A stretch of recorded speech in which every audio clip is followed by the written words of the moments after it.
Hey, this is Katie. I don't know if this is gonna. I have my notifications on, do not disturb. But I don't know if it's really gonna work or not because I honestly don't know if anybody even can hear this because my hopefully the universe can and God can. So that's what I pray for because I want to share my story, what has happened in this relationship, this whatever this has been, the whole journey, my whole journey, my visions that I've had awake, everything. So, my name's Katie Tribble. I am 45 years old. I was born September 12th, 1980. My parents were Peggy and Jim, and they were married all the way up until my mom died May 19th, 2024. I have an older brother and two older sisters, and I'm the youngest. My sister has 4 sons. She's like worth, they're like got fuck you money, and her sons are doctors and fucking, working. They're awesome. They're doing great. And my brother, he works for my father. He's married with a boy and a girl. And my other sister has 6 girls, and she is off and on with her baby's father. And I think her 2 kids have a couple kids too. And then I have 4 kids, 2 girls and 2 boys, and a grandchild that'll be 1 March 13th. So, big family. Grew up in Cincinnati, Ohio. I was born in September, Virgo. And we used to have a babysitter, right? 'Cause my father took over my grandfather's business, okay? He was so good in football. He actually went to a school called Withrow in Cincinnati, which is predominantly mostly African American. And my dad actually got the one and only award. It's an African American award. My dad, which I love and respect, I grew up not around racism, like period. At least about it with gender or not gender, I'm sorry, your skin color. That's a fact. My dad really, but he wasn't racist at all. But he was the only Caucasian man to ever get an African American award. He pretty much paid for the stadium at Withrow. He still has parties. A lot of his best friends are still from high school. He's a great dad. He's always been my hero. When I was to come into this world, my mother, let me explain this, her dad died right before I was born. And he owned, how they grew up, so I can make this picture, paint this picture so you can understand who I am, even if this is just me in the universe. And I'll explain why I'm saying that. And I pray that whoever needs to hear this will, because this is very important. If you care about any human being, I don't know who this is or whatever's going on, but I have to get this out. I just have to, because I'm tired. I'm tired of living like this, and I'm tired of being mocked, and I'm tired of whoever destroying my life.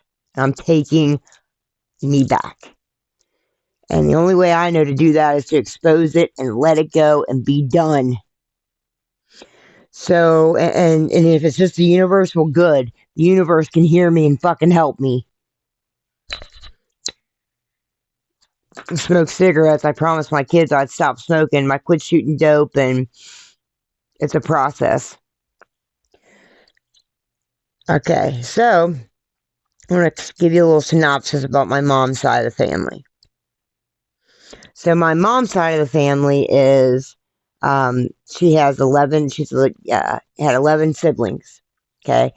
Her father they were very wealthy.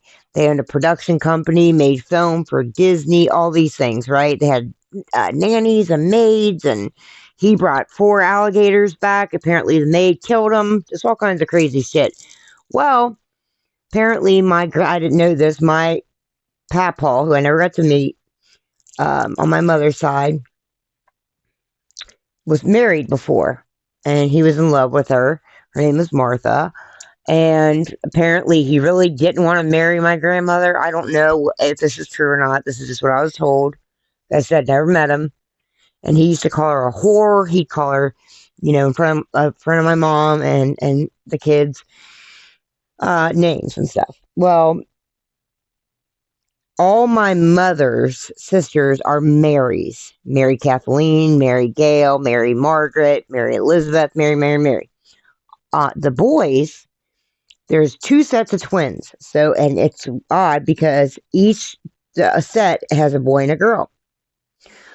Well, the oldest set of twins was Hank Paul Wessel and Mary Kathleen Wessel.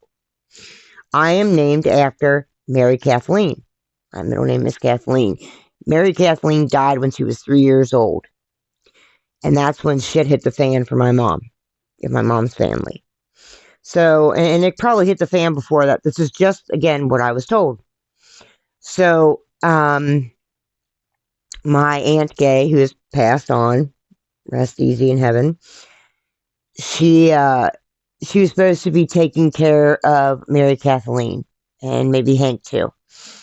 My grandma had just had another set of twins, I think, and she had so many kids and whatever. Well, instead of watching Kathleen and Hank, my Aunt Gay decided to sneak out or put on clothes. Something happened. And Mary Kathleen and Hank went to their neighbor's house. And apparently, this is what I was told at first, that the neighbor, who is now a doctor, took a match, tried to set Hank on fire, but ended up setting Mary Kathleen on fire. Now I'm told that he threw it in leaves, and that the leaves caught her chiffon dress that was pink lace on fire. Mary Kathleen was screaming at the top of her lungs. This is what I was told. And that the neighbor actually heard her. And the neighbor thought it was a bee sting and just ignored it. But my grandmother, she was a mystic. She was very in tune with the spiritual realm. She was very strong. She loved, this is what I was told, and I knew my grandma, and I believe this, she loved babies. But when they got older, it was my mom to take care of them, or my aunt, or whatever. So my grandmother, but she loved her kids. She ran out because she just heard her child. I don't know how she heard, but she heard her screaming and she knew, I guess, mother's instincts. And my poor grandmother ran out to see her daughter, 3 years old, on fire. Okay? And this was in a very wealthy neighborhood, and nobody knew what to do. Nobody had seen anything like this before. She did the stop, drop, and roll. My grandmother tried to save her daughter's life. As she did that, this is from per what my grandmother said, a neighbor hurried up and got a car ready because they didn't have time for an ambulance, okay? And she looked, and she's doing stop, drop, and roll to my Aunt Kathy. She looks and sees a being. She said it was an old man in a suit. And she looked at him, and as she's putting her daughter out of, the fire out, she looks and she says, "Are you going to help me? Are you going to help me?" And he said nothing.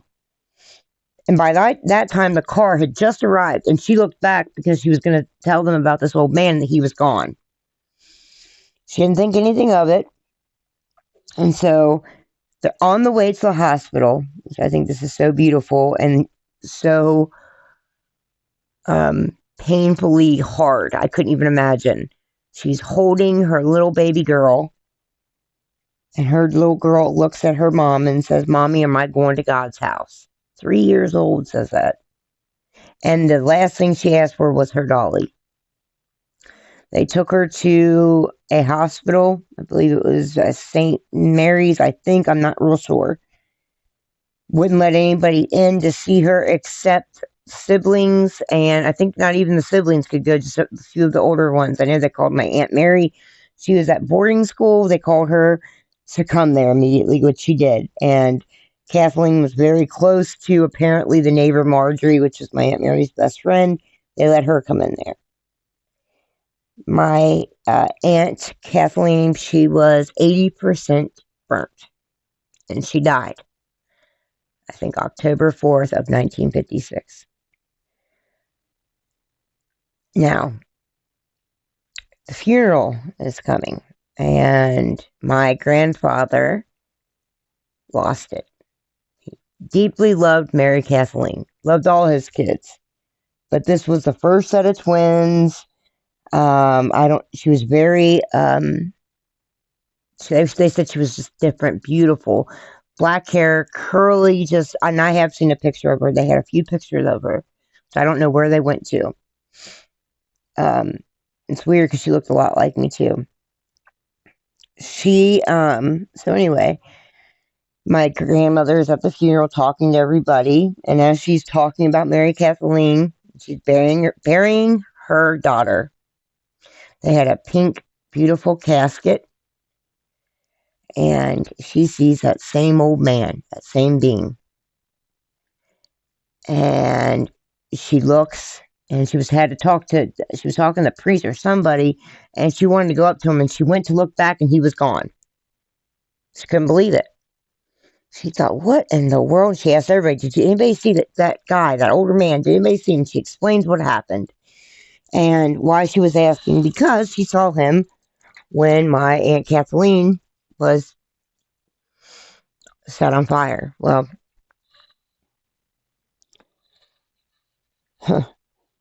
my grandpa was a gambler. Okay, I think we all. I know. I had all kinds of addictions. I gambled too. I learned balance. So he was a gambler. He was a great man. I heard he was funny, but his alcohol. When he was on alcohol, he would call anybody a bitch, a whore. Didn't matter. But he also got hit by a car. Now, can you imagine this? And he lost his leg. So he also had a wooden leg. He used to be like, oh, this is what I was told. You can rub my leg for a quarter. And he was funny and full of energy, and he was spunky, and would sell you a ketchup stick to a person with white gloves. He was an accountant. He was just whatever. He ended up gambling his business away because I think after Mary Kathleen, he sent them on vacation 3 days after the funeral and erased, like Kathleen wasn't even there. At her bedroom, completely gone, chains, done. I guess maybe that's how he used, the grief. I don't know. So, which had to be hard for everybody because, couldn't grieve, whatever. But he did the best he could, I'm assuming, because, what do you do when you lose a child? So that's why I wanted to tell you, because there's a lot with me and my mother, our relationship. Same with my dad. So I wanted to, and I'm saying this, and hopefully you can share your story. Maybe this will help you. Okay. And it's going to help me get this out. So, my grandfather ended up a millions of dollar company, ended up having to sell it because he was in debt. He gambled away his business, and it was his father's business, generational business, right? And it's still, there's a big painting that's still going. I don't want to say the name. Anyway, it's a very tragic thing.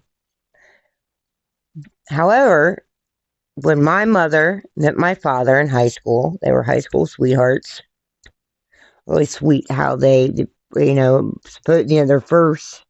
They were each other's first, got married, all that stuff.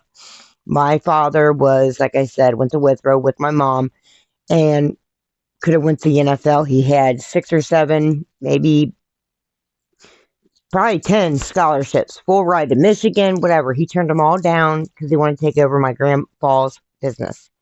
And he wanted to stay with my mom. My mom looked like Peggy Lee. She was beautiful. Grace Kelly, like my mom, natural, beautiful. My mom was very innocent, very, not, you would never think that my mother would have died of alcoholism, but she did. Or it was an addict, and she was. So, and addiction ran fluid on my mother's side. Fluid. I need to say this too. My uncle Chris, who now passed away, he took this is what they think happened. He took a bad hit of acid when he was 18, and he became schizophrenic and was never the same. So two of her kids were already pretty much, Chris set a cop on fire, going to jail. It's all kinds of things, and it was so sad because every time I would talk to him, he knew me. I would go take him shoes because he lived his life from 19 on in a group home, and barely anybody went to see him. I just always think about what a life. It's horrible. He loved cigarettes. And I remember when I went to see him, he had holes in his shoe. And he goes, "Do you have a cigarette? Hey, Katie, do you have a cigarette?" But he was so smart as a whip. He knew everybody's name. He was like almost like the Rain King smart, And on my mother's side, when my grandpa lost the business, they got a divorce. He was cheating, bringing home women. They also said he was bisexual. I don't know, okay? But I know that he left my grandmother with nothing. And she had this house. They went from millionaire to a little tiny shack where they didn't even have sheets because she had 11 kids. She was taking care of them. I couldn't even imagine. 10 because she lost Kathleen. After married Kathleen and Hank, she had another set of twins. So... And that's why everybody in my family, or my mother's side, really respected my father, because my father's father's business it was like family owned, mom and pop, wasn't, they were middle class, couple employees, air conditioning, turbo refrigeration. And, but my father, loved my grandfather. I loved my grandfather also too. Well, everybody did. He was an alcoholic, and he was also part of starting Alcoholics Anonymous, which I didn't even know that. Like his name, like even in Cleveland, all that stuff, Akron. And he was very funny. And actually, when he died, he started drinking again. But he hadn't drank for fucking 40 years or something. It was crazy. So anyway, my, dad always had worked for my papa. And when he started dating my mom, I guess he kind of, he knew, he always had a heart, and it's one thing I love about my dad. He never wants recognition. It wasn't one of those people that was like, I did this for her, so you got to do this for me. I did this for you, so you got to do this for me. Oh, he doesn't bring anything for you. He does. It's so crazy. Like I said, I put on Do Not Disturb, but because my phone has been compromised, and I'll get into all that, and you decide if I'm crazy. But everything I'm going to tell you is the truth. I have no reason to lie. Don't lie anymore, and I don't manipulate. My cigarette went out. My dad was an amazing man. Like I said, he'd do anything for anybody. So my Uncle Pete would talk about it. Like he'd say, "Man, we used to call your dad Santa Claus." I'm like, "What? Why?" "Well, shit, Katie, when he was like, I don't know, when he was like fucking 16, 17, man, he always worked for your grandpa, and we didn't have heat. It was Christmas time. We didn't have fucking heat, Katie. Fucking Christmas tree. Our furnace went out. And all of a sudden, at midnight, some guy shows up, or not midnight, I'm sorry, that was the Christmas tree. Some guy during the day knocked at the door and said, 'We're here to put your furnace in,' from Tribble." And, my grandmother was so happy, and, just really, grateful for my dad. To the point where she could have maybe took advantage a little bit. But anyway, that's a whole other thing. But I mean, I don't blame her. Look what all she went through. Anyway, so Christmas time, no Christmas tree, nothing. My mother worked at a shoe company, was taking care of the kids, helping my grandma. My grandma had lost her mind, pretty much given up. My mom does not like macaroni and cheese till the day she died, or like anything like that. She never made pastas because she said that's all they had. That you had to stand in a wick line. You were given a big block of cheese and noodles and bread and milk. And so she just didn't like it. So my mom was working at a shoe place, and she got mad, I think, because my grandma actually started working there after. I don't know that whole deal. That doesn't matter. What matters is it's Christmas time. They have no sheets.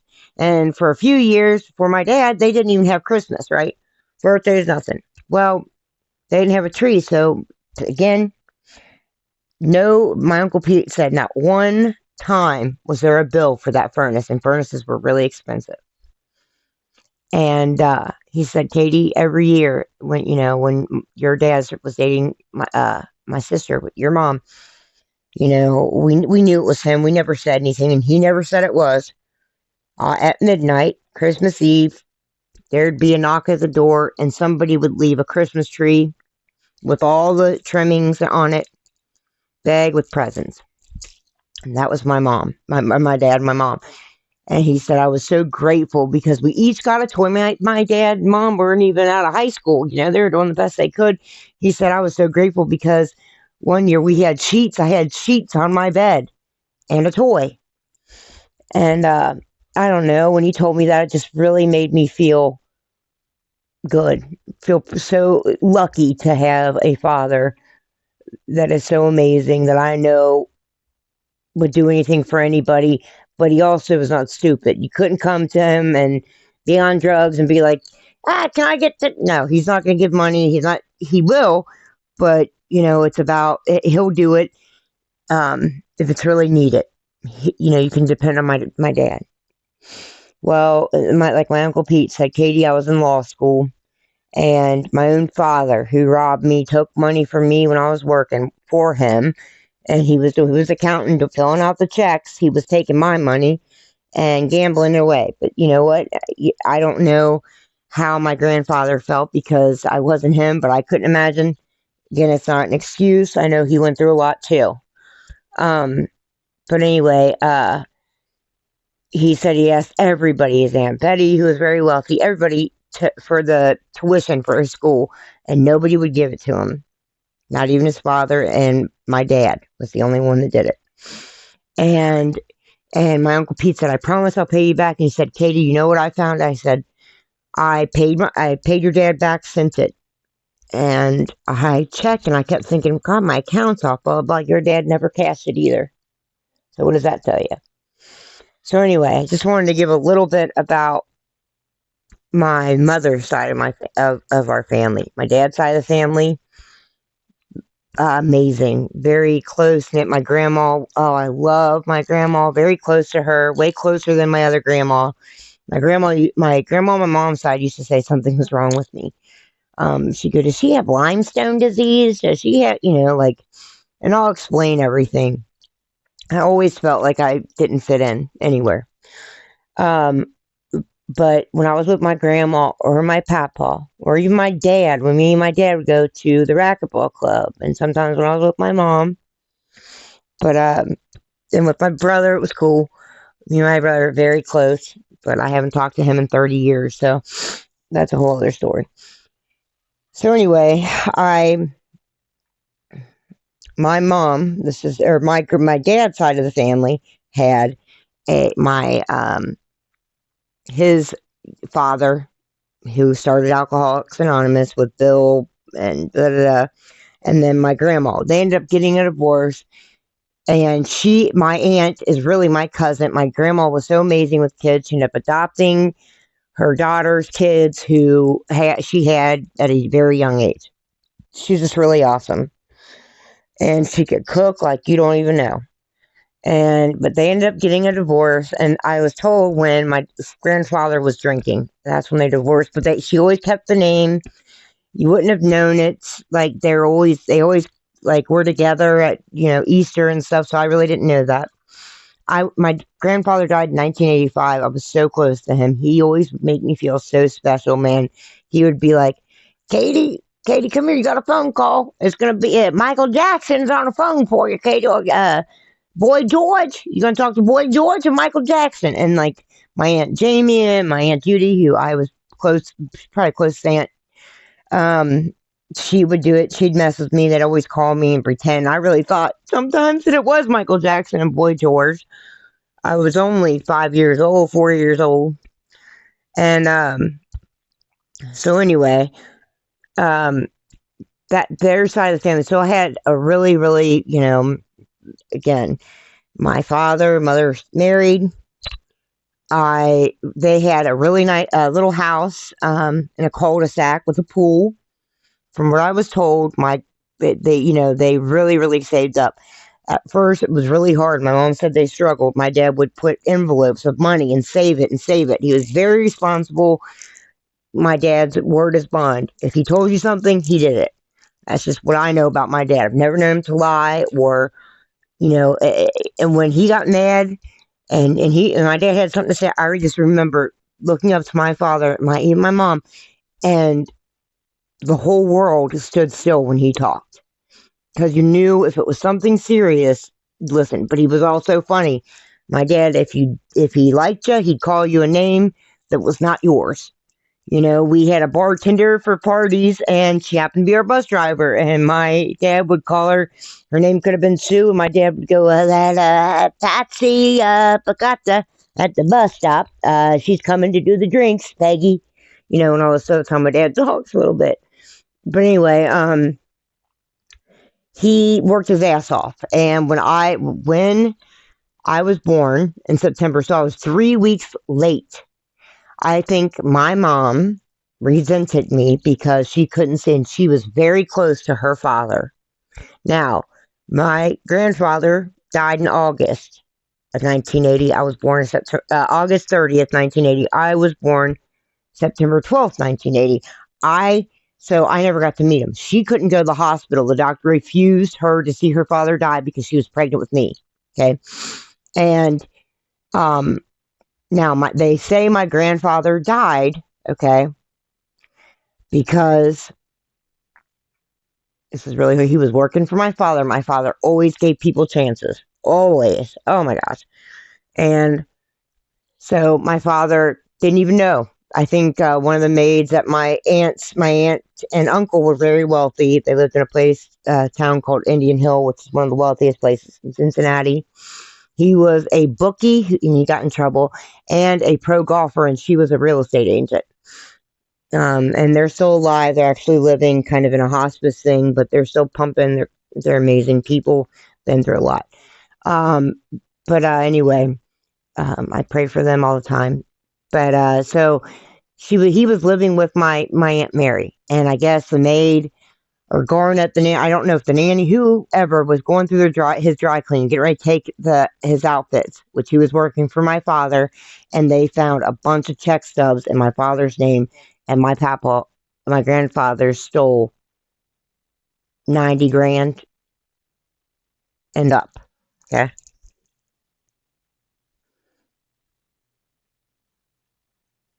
Which is kind of crazy. So she told my dad, and my dad had to let him go, I guess, and told him that. And I think right after that, he had a heart attack. And my dad, to this day, still says, yeah, he did that, but I love the guy. He was a good guy, though. That was what's cool about my father. He really did give people chances. Like, my neighbors worked for him. That's just my dad. Now,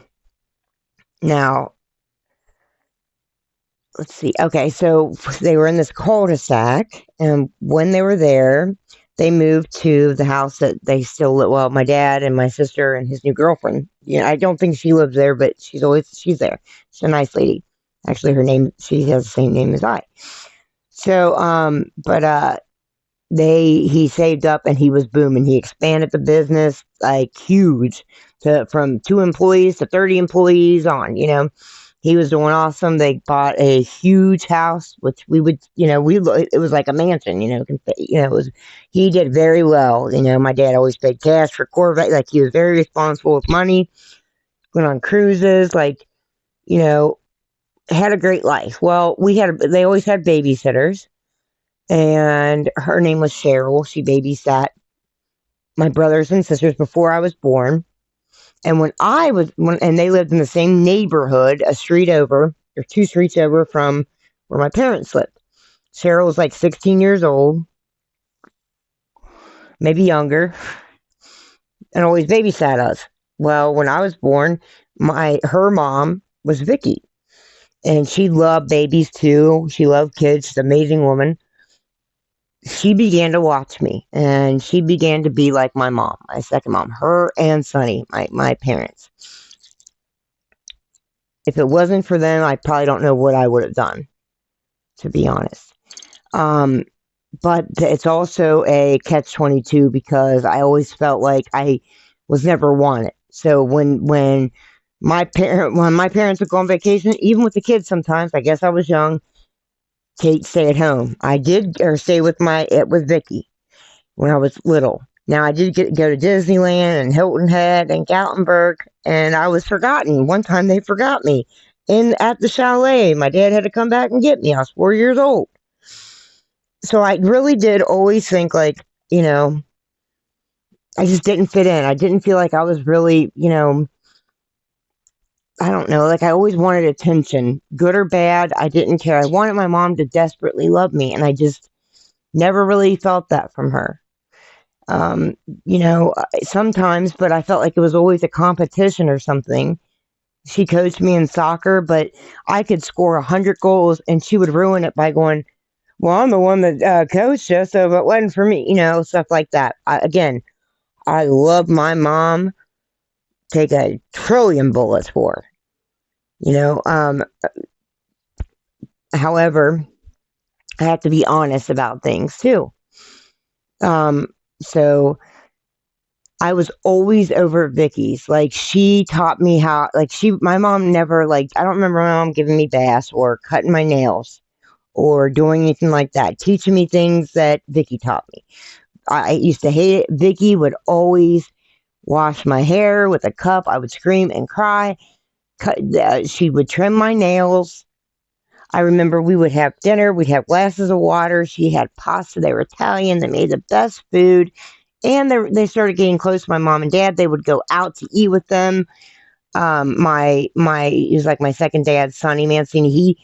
He was a chef for the whole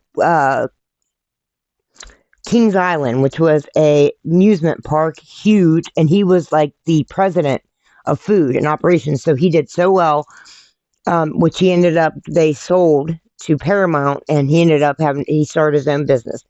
But he was a chef, and he was so amazing. He taught me so much, and his father loved me. And I had another grandpa, and he would eat green M&Ms in a jar, and I'd always sit on his lap, and he was very kind to me. And his other brother was in a wheelchair. I had a really cool family. I loved, it's like I had 2 brothers, and it's like I had 5 sisters, because Vicky had 3 kids. And Ronnie was the only boy, just like Jimmy was the only boy. And the funny thing is that the time I learned how to say fuck was Ronnie taught me how to say that. But these are really good kids, and they love my father. Ronnie worked for my dad, and when that happened, they decided to do what my dad did, because my dad was very wealthy. They thought maybe that would be something. They talked to my dad first, asked if it was okay. My dad said, oh my gosh, yes, do it. And Ronnie still has the business to this day. And loves my dad. My dad loves and respects him. And Cheryl worked for my dad, everything. I was so close to them. Cheryl had 2 children, and she has a stepdaughter. Her youngest, Nicole, was named after me, Kathleen. That's how much I was just so close to them, man. We had a lot of good times. I remember I worked at Donato's. My first job, I made $4.50 an hour. That was minimum wage. I was 15 years old. It was like in 1995. And I remember I got a paycheck and I couldn't wait to go and spend it all on Vicky. I even went to Things Remembered. I got this clock for her. She did so much for me. And like, I'll never forget, I begged my mom for this Heart family doll thing. And my mom was the type, she'll buy you anything. We would have so much shit, but it's the shit she picks out.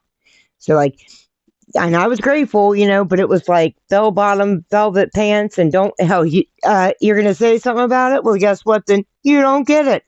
So it was like, fuck. But, and it sounds ungrateful, but like, I never really asked for any, I knew mom would get whatever, and I was grateful for that. And she picked out the awesomest stuff and, but I never got my Heart family. And when I went to Vicky's, because it was like I had 2 Christmases, 2 birthdays, it was cool. And, but it was confusing to me too, though. It was real confusing. Vicky always said, I should have adopted you, man.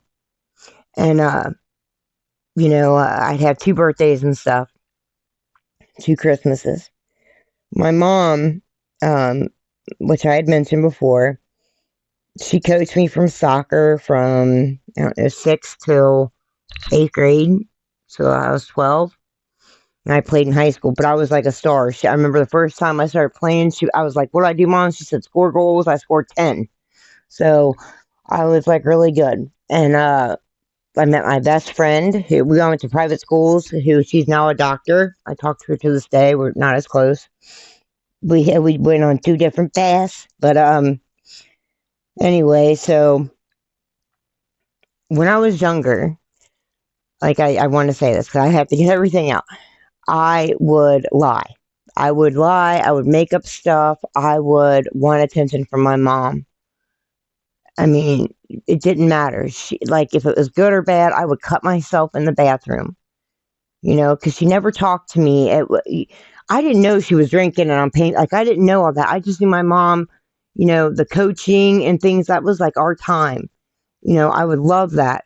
But then after that, it was like, okay, scouts. I was, but then, I love my mom. I endlessly love my mother. And,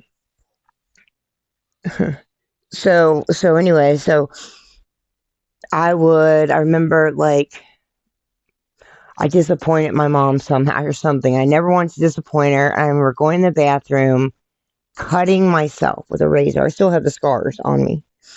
And telling my mom I got in an accident or I fell or something. And just wanting her to hug me or take care of me, something,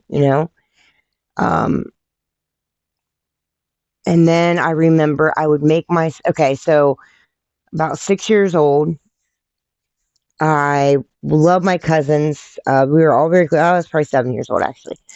We were all very close, and this is when it all started happening. We were all very close, and we'd always go to my aunt's. It was like a privilege to go to my aunt's in Indian Hill, because if you go there, you get it's like cool. It's they had a cool house, cool thing. I remember with my cousin, we'd have a midnight snack, and he always be like, you and these snacks. And it would be like Velveeta cheese, because we never had Velveeta cheese at my house. And I just remember it was just, they had different foods. They always had Coke. Anyway, so it was 4th of July. I'll never forget. So he has 2 brothers, and I was really close to my cousin, Kevin. And we always would do dirty dancing and all that stuff. And he was the youngest. I was the youngest. And he had a brother, 2 older brothers. And his oldest brother, who was like 16 at the time, maybe 15 or 16. And he had his girlfriend there and and his friend there. And I remember Kevin asked, or I shouldn't say his name, asked me to stay the night. And I said, yeah. And I'll never forget, we were walking to the car, and I think Ryan or somebody stayed there. They stayed there. And I stayed out with my brother. And as I'm walking, We had a cement thing by the side of my house, and which was, I don't think our neighbors who were best friends with my mom and dad were there yet. It's like my second brother. That's a whole other story. My cousin asked me for a piggyback ride. I don't want to say his name, but it was part of someone in the family. I don't want to say who or what part, what cousin, or from the aunt and uncle or any of that. And I thought it was okay. Said I was like 6 or 7. I went on his back, and I'll never forget this. It was right when we turned by the cement to get in the car to stay, because some of the cousins weren't staying the night. They just want to say bye to us. And I'll never forget, he stuck his fingers in me, and I remember crying and asking. He said, "This is just a game we're playing," and I'll never forget that. That fucked me up. I just didn't realize how much it fucked me up. So then when we got in the car, I remember his girlfriend, I think she caught him, something like that, because he kept calling me in the back, wanting to sit on my lap, or wanted me to sit on his lap. And his girlfriend was mad. She looked and she said, "She doesn't want to," and she said his name and all this stuff. And so, that was the only time he did that when I was a child. He did try to get me to come in his room. I wouldn't. But he did do something again when I was an adult. I was drunk and I woke up and he was on me. That's a whole other thing. However, and I'll get to all this. This is where, I had to face some traumas. Now, when I tell you that my aunt was like the wealthy one, Indian Hill, all this stuff, she was like the queen in the family. If you mess with her kids, she would make up anything on you. She'd destroy you. That's just how she was. She, to this day, would go, not anymore, but, she'd take her kids to get dope. She would suffer. And I get it, but sometimes we can't enable our kids. That's also hurting them. So I just never told anybody about it. And I regret this because I just didn't understand it. I thought something was fucked up with me. Like, I thought I was, like, I really did. I thought I was so fucked up. And come to find out, when I did say something, the first person I told was his brother. And when I told him, he was like, "You know what? I believe you, because the other cousin said he did that." Come to find out, his kid, just a lot I don't want to say. That's not my circus, not my monkeys, but I regret it because I think maybe if I would have said something, maybe other people wouldn't have been hurt, and I even think that happened to one of my friends too. But I was a kid. Another time happened at Hilton Head, and I found myself after that. I tried to pinpoint when I started, because I was a compulsive liar, manipulator, just a nut. And it was really after that. And I'm not making that an excuse. I'm just keeping it a buck. And, oh God, I remember in Hilton Head with these other people, they're good friends of the family. And I remember same thing, under the blanket. He was about 15 or 16. I was probably 8. And he was rubbing my boobs, looking at me, and he was trying to go down. His brother caught him, pulled the blanket. I remember I did mention it to my sister. She told, because I thought our neighbor, I thought it happened to her too. She said it did. I don't know. I know that I over-exaggerated about stuff, saying that, he did stuff that he didn't do. I was a kid. I just said he touched me here, and now everywhere. But that's really what happened. And now what fucked me up is that I didn't want it to continue to happen. He was like babysitting us. So I went to my mom. My mom was at a poker table, and I said, "Mom, I got to talk to you. Please, before you go out." She snapped at me, buddy. And my parents, we go to Hilton Head. We stay 2 weeks. My mom would go, so the women would go with the kids the first week. And most of her friends, neighbors, whatever, they own their own businesses too. The men would stay behind for a week. So the men weren't there yet. Mom was going out with the girls and drinking. And she looked at me and I said, "Mom, it's important before you go." And she said, "Will you stop it? Shut up. I am busy playing." She was drinking. And so she wouldn't tell me. So I just didn't even bring it up. Let it happen again and, whatever. Well, after that, the lying started more. I wanted attention more. I pretended I was sick. I would hit my mouth, make blood come out, put it in my ear, put it in my throat. the neighbor even said, I know she's faking it. We go to the hospital. I was getting any attention I could from my mom, which is just horrible. And I don't know why. It's really sick that I did all this, you know? And, but I always, on top of that with God, I have always been a deep thinker. I've always wrote poems. My first poem was about love. I've always like sought for God, like always knew there was a God. I remember, because I've been through a lot of trauma, there's other things too that happen, like crazy. But I remember like being in my room, thinking I went to bed, waking up, staring at my fan and a light. I'd wake up in the middle of the night, don't know how I got there. I thought I was in bed. And I'd come to, like I was in a trance and I was staring at a light. And I watched some of our home videos from like 1985.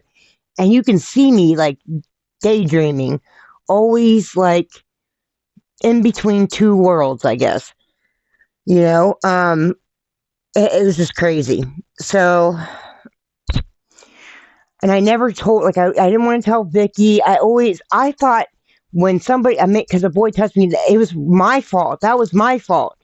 And like, I was embarrassed. And then I would lie. Like, after that, I thought, okay, you give up your body. And I started hating men. I'd make up, say that I'd be drunk. Like, no, I didn't sleep with them. When somebody asked me, I'd say they raped me or something. And I recanted. I was crazy. But there's so much to why, though, that I never, and this is what's important. The reason when things happen, you know, as a parent, this is for anybody that's a parent, you know, please talk to your kids, ask your kids, you know, even if there's nothing wrong, explain to them, tell them, no, never touch, you know, you never should get touched. Nobody should ever touch you. Nobody should hit you, put their hands on you. I say that to my kids even when they were younger. Just never do that. Never, you know, always talk to them to make sure they're okay, you know? Because the first time I ever did drugs was my mother gave it to me when I was, I don't know, 9 years old. I had my first codeine. Like I said, I pretend I was sick. I didn't even want to go to school because other things were happening. And buddy, my mom gave me that fucking Tylenol 3 and it was off to the races. Like, I was like, whoa, I am floating, you know? But again, it was like a catch-22 because, you know, my teacher, she was a nun, and I would go to Catholic Mass every Wednesday we had at school. And I remember this, I passed out a few times. And that we were doing the Hail Mary. I was on my knees. We were saying it. And I don't know if I was in line. I can't remember. It was either right there or walking to leave after communion. I passed out. Hit my head, passed out, woke up to the Miss Ryan, who was a nun. Are you okay, Katie?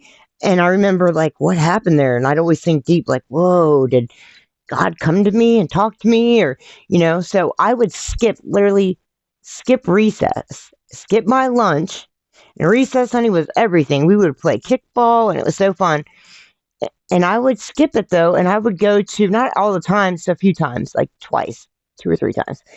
And I would walk, so they had a priest's house there, and so the gym was, and that's where I played basketball. I played every sport in school, even in high school. So, but it was across from the priest's house. So I don't know how, I just snuck up there, knocked on the door during school, and I remember this guy answered, I think he was a deacon, and I said, and I was in my little skirt, and I said, is Father Fritz here? And they're like, yeah, he is. And I said, can I talk to him? But they let me in there, and he would talk to me about God.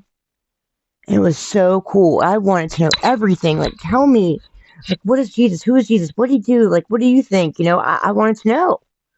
You know, and I think that was so cool. That was a catch, because I always think, like, something was with me. And I know this because when something happened to me when I was in jail, I had a dream, and well, I was underneath my blanket on suicide watch, and I remember my best friend had just died, and her name was Amy Wilmoth. God bless her soul. She died in 1999 on Thanksgiving. And I remember in my dream, she came to me, and I saw her, and she brought Jesus, and I know it was Jesus. It was in a bean bag, because it was just a Birkenstocks is all I saw, and Amy, and just I knew it was Jesus. But I was going through so much there, which I'll get into in the next podcast. But I was, how can I explain this? I was awake. I was underneath my blanket on suicide watch, and suicide watch is you wear a turtle suit, which is all green. It's hard to put on. You're freezing. They don't give you sheets or anything. You're in a nothing metal. Everything's ice cold. Under my turtle suit is what they call it. Under that, and I remember being awake, staring, and seeing all of a sudden horses and knights fighting. Like there was a spiritual warfare going on. And at that time, they were also shooting me up with Code Jitten because some shit happened to me and this girl. And but anyway, I'm gonna end for right now because I think I'm talking. I don't even know what all I've said. I just want to get the story out, my whole life story. It's going to be long, but I don't care. I think I need to do this. And, yeah. Because there was a lot of trauma I caused. I want maybe if somebody can hear this, maybe that they know me, maybe they've done this. Maybe they can get to be able to face your trauma without using dope. Face your trauma because you are loved. There are angels that surround you. And maybe you can understand why you act the way you do or why I acted the way I acted. I was bulimic. I had a neighbor who was in his 40s. I would go by this certain place. I don't want to say. He was very wealthy, and he started making out with me, and I was babysitting this kid. There was a lot of things that happened to me, and I never thought it was them. I thought it was me until I got older and started blaming and lying more, and just it was like, here, take my body. I didn't care to say yes or no.